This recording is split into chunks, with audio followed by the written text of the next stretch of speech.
plush toy, which is the 여러분 안녕하세요. 이쁘요. That's it. That's all the Korean you get. Tonight is our last night in Korea. We're spending it in Hongdae, which is like the crazy night place to be, where all the craziness and all the louds and all the different stores are open till like midnight. This is the place to be. We're currently on the quieter side, but there's still so much going on, including like virtual reality lights that are going on. They've got an art display that's up ahead.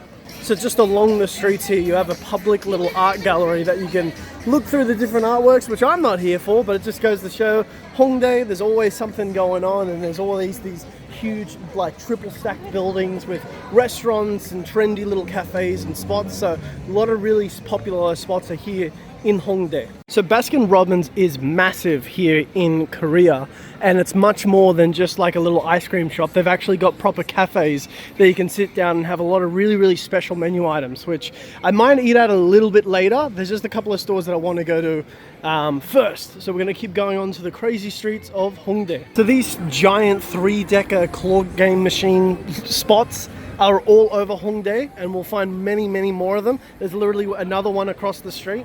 What I really like about Hongdae is that the streets are so wide, so you can walk pretty freely and get a nice view of all the different stores and everything else that's going on. Oh, there's even some idols here that are doing a nice little performance in the evening for everyone. This is just a standard night in Hongdae, Korea. There are K-pop idols performing on the street. K-pop idols, there is a lot of dedicated fans to photograph. So here we've got another claw machine place. There's also a lot of locations for photos, like photo booths with like special frames.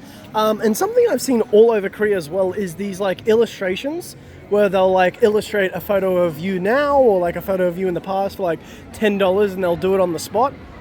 And now we're getting a little bit closer to the crowded, rowdier, a little bit more busier spots, but it's going to get a lot bigger and a lot more popular just around the corner. So this is a PopMart store, which I think has the biggest and most variety I've ever seen just in one singular location. I mean, you've got boxes from the very top all the way down to the bottom. Then you've got walls and walls of individual plush toys. I think they categorize very well. The wise thing would have been to leave straight away, but now I've been sucked into the Pokemon corner, which I don't think these are specifically Korean, but they're also Chinese. But a lot of really unique stuff, like Charmander sleeping on a little bed, Clefairy holding a heart. You'll have these Pikachus with like heart eyes, Sandshrews, and all this random little bits and pieces. So that's just one section, one corner. And then over here you've got some One Piece, and you've even got Kumamon here too, next to the Teletubbies, just in case you were wondering where to find them. Pinga, Shaun the Sheep, they love it. They have to do it. And in case you love Korean soju so much, you can even get a plush toy. That is adorable. Now, yes, we've all seen the 3D keyrings printed before, but what I didn't know is that these are all like buttons. So they all have like some type of fidgety little press, which is very interesting. I've never seen that before. So if you're a real fidgety person, you like keyrings, then these are actually pretty nice. I'm starting to think this is genuinely the 15th gacha store with claw machines that we've seen. And then a lot of like random specialty stores of clothes, and then like I don't know what all of this is. But now we're approaching the busy streets. And then you can find random stuff like this. This dude, I would 100% wear this. I'm not even that big of a fan of M&Ms, but they got a whole ton. What, they got Pepsi. Dude, these are cool. Oreo. Oh, it's a Sugajan store, so they've got a lot of the ones imported from Japan. Wow, that's mad. So just off to the side, I found this massive K-pop photo card store with albums and fans and plush toys and a whole bunch of other bits and pieces. And they've got a lot of groups and a lot of variety. So we're gonna geese, including some of the light sticks, which are really cool to see too. I've not actually seen these myself. These are the official Netflix like key rings that they had for like K-pop Demon Hunters, with like stickers and like some of the bands and stuff like that.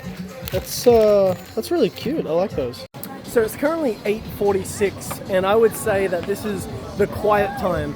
Come around like 10, 11 o'clock, it's going to be a lot busier than this, and all these same stores are going to be open. So it's quite a late night activity. Hongdae is also very popular for drinking, clubbing, all that type of mix, which I'm not participating in tonight considering it's my last night and I got to pack and organize tomorrow. But if you like partying and clubbing, then Hongdae is absolutely the place in Seoul, Korea to come.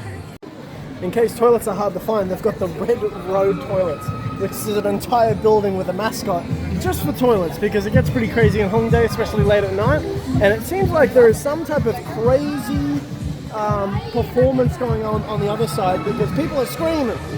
What's going on over here?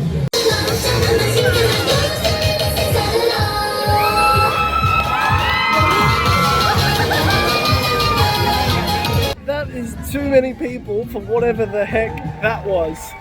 So these are about the crazy streets that I remember in Hongdae, where there's people all on left and right side, there's music performances, there's loud crazy stores that are, you know, got people outside saying come into our restaurant, but it's always great fun, and there's so much to see here, there's so many shopping opportunities, and we're still not even done. There's still so much more to look and see and go through. I've said it once and I'll say it again, K-pop runs Korea. Every single one of their ads, every single one of their buildings is all with the face of K-pop idols, and even right behind me on the huge billboards we've got more K-pop idols. So everyone likes the idols and they want to support them, so therefore if they, you know, show off a product, they'll support it, they'll buy it.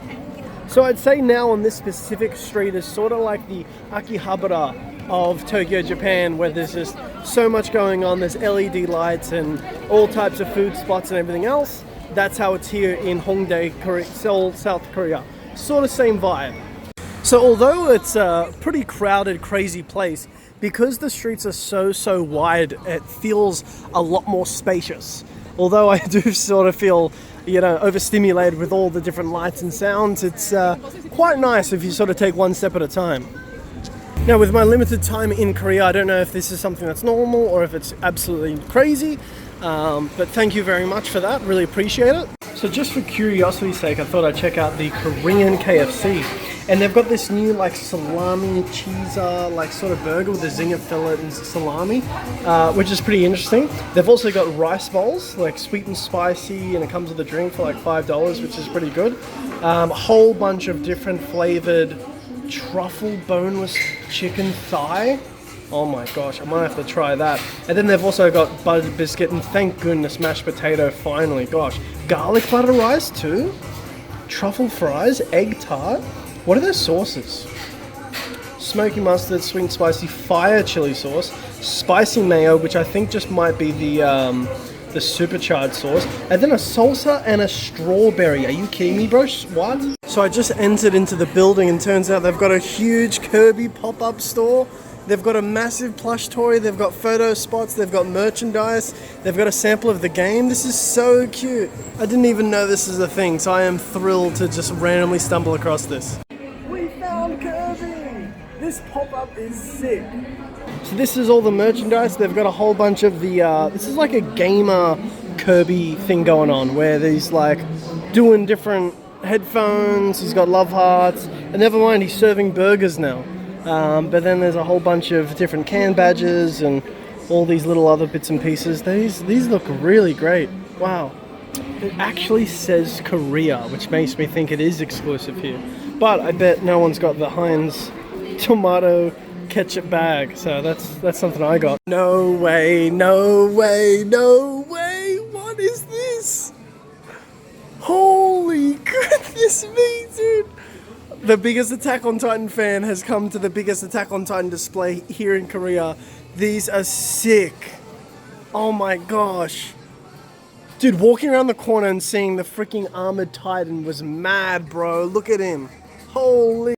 The fact that I just stumbled across this is the coolest thing ever. I'm probably not going to pick up any of the merchandise, but just to run into this is so freaking cool. Dude, what a display. That's insane. All across the walls as well.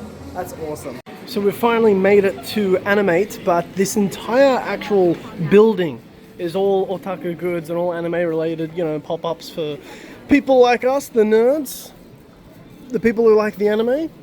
But even more than that, but this is a huge Animate store. And I came to this in my first time to Korea, but obviously there's always new merchandise and always new pop-ups. Shinzo Sasagyo. Looks like we found the Attack on Titan section, and they've got even more than the other store that we visited earlier in Korea. Okay, straight off the bat, this might be one of the best designs, dude. Zeke has a little toy being held with Levi, and then Aaron's just holding a bunch of balloons. You know, as my hobbies widen, it's hard for me to be so specific on it's hard for me to be so wide with Attack on Titan. Now I'm exclusively trying to just stick to Mikasa, but there's so many goods that I like. I just would rather use the funds towards either, you know, hobbies or food or K-pop or other different animes. But Attack on Titan, always my favorite, obviously. I mean, of course, the guy walking around with all this, it's going to be his favorite. And then here they've obviously got the Ichiban Kuji store, which has got a lot of new and exclusive goods. Not exclusive to, Korea, but just exclusive to Ichiban Kuji. Then they get resold in other markets, which is where sometimes people buy them. I really like the new Elbaf Ichiban Kuji stuff they're doing on. And to my understanding, this is the last one prize, the baseball bat Gear 5, which is awesome. But I love these Oshinoko figures as well. I'm not collecting Oshinoko, but I've read a little bit of it to at least appreciate it. I got no idea what this is. Mugiwara.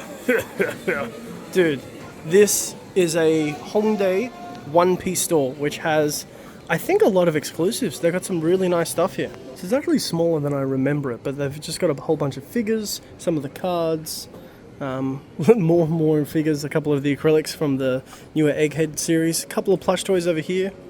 This is pretty cute. I like this little sandwich basket they got. Last time I was here, the store didn't have Egghead, or I don't even think Egghead was really out because it was like 2 years ago. Maybe it just started, but yeah, different displays were going on there. And now we've got like a little gaming store here with some Pokemon, Animal Crossing. Nothing too crazy, but I mean, it's worth checking out since it's on the same floor. So it's sold out, unfortunately, but the Korean name for Magikarp is Ingyo King, and they've got a whole bunch of goods for him, including like these little trousers, which are pretty cute. But I wanted the hat, but yeah, long gone. Someday, Monday, Tuesday, Wednesday, someday. That's cute. That's pretty funny. And then one level down, we've got this like super cozy, old school, I think it's mostly Japanese products. In Japanese, yeah. Wow, look at this little display. That's so cute. So it's a store, but the whole display is just like really vintage and really old school, which I really like. And the cafe itself is closed, but they've got a really cute and sweet cinema roll cafe here. Last time I was here, I bought the exclusive plush toy, which is this guy right here. And now let's just do a little Mayaz check again. Why not? So I think of the main size. I think that's him. I think I might have a slightly different one. And then they've got the baby version. I don't know his name. Some type of cinema roll. I like this is adorable. And then they've got the smaller size one. I prefer the smaller size ones because they're easier for photos. So they've got, all this is exclusive to this little store here. So you can actually only find them here, the little gotchas, they got bags, they've got a lot going on. But it's all really cute. So it's now actually hit 10 p.m. at night. And you would not think so. You would think it's probably just about like 6 p.m. the sun has just gone down. But no, still packed, still busy, still pumping. And I love Korea for that. You know, in Australia, things close very soon, very early. And we hate that. You know, it's 6 o'clock and everyone's going to go home. So I've discovered this like massive K-pop store in the middle of these streets, back streets, and I'm finding some really cool stuff in terms of merchandise and other photo cards and albums and all types of different like Netflix bits and pieces. So we're gonna see what else we can find. So I'm here in Hongdae and I found a K-pop store that has a huge variety of binders, and they have thick binders of all different members of all different K-pop groups, and they're really well priced because we're here in Korea. So I'm flicking through all the pages and I'm going to be adding a few to the list. It's a good thing I took photos of the photo cards that I have at home, because looking at a lot of these I'm trying to remember, do I have them, do I not have them? So I'm going through the list and adding it up. So I found the man taco, and we've got ourselves a table, and I am hungry for some Mexican food. And it seems like Korea has a few options. It seems like this particular store has got a lot of options, and it looks really good. So Now these were the photo cards that we bought in that store, which I think are very cheap and very fair. I wanted both of these and I don't have both of these, so 24 for the lot. Very happy with that. Alrighty, so we've got a full feast in front of us. We've got 2 crispy cheesy tacos. We've got ourselves the spicy chicken burrito, and I am ready to crack into this. So because we're in Korea and they're one step ahead of the game, instead of getting my hands all dirty, I'm performing a surgery. Ooh, baby. Ooh, baby. Well, that's a mean green leaning machine. Taco. That is very good. And I can get my hands as messy as I want. This guy's performing his heart out, which is great, but what I'm focused on is the sushi. You know, there's a lot of sushi, but that's the sushi. That's fine. What are they doing? And here are the Evangelion cans in full display. So Karina is the new model for Sprite. So she's going to be found all over Korea with her face on the advertisements. I don't think she's on the can. So after all this time, I just found that there's a Levi version as well. That is awesome. You know, I've been to the Japanese convenience stores so much that I've gotten just used to everything over there. Whereas in Korea, everything feels brand new because I've you know, not experienced much over here. So it's all new, it's all exciting, it's all wow, look at the packaging and look at the sponsorships and look what they have just available on the shelf. It's awesome. Okay, I'm not kidding when I say I'm walking down this like random dark street and this scared the absolute hell out of me. What the hell is this? We've got Rumi's Superstar Cup Ramen, which can only be found in Korea. So this is like a midnight snack. This isn't quite dinner. Ooh, this looks good. Level chopsticks, which are like super thin. Keen to give these a try. These look good. They're very good. The flavor is Superstar, so I can't really describe it besides in like a savory shin ramen like sort of taste, but they are good.